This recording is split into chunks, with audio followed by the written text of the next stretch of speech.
Bir ozmasam bo'lmay ketdi. Kecha dedim ikkinchi etajga stupenkada chiqishga xonsirab o'lib qolay dedim. Ozish kerak. Ikkinchi etajga chiqqan, nimaga chiqqan desangiz, ziyofatni yegani chiqqan. Rosa yeydi.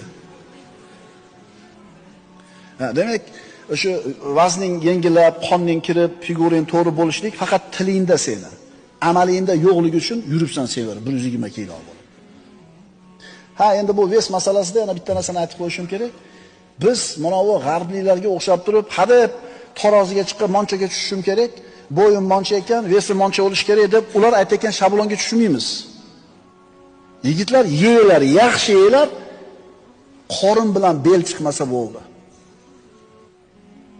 Ya'ni to'sh, yelka mashinada bo'lib ketsin. Zo'r bu. Nabiy sallallohu alayhi vasallam qorin qo'yganni yomon ko'rganlar.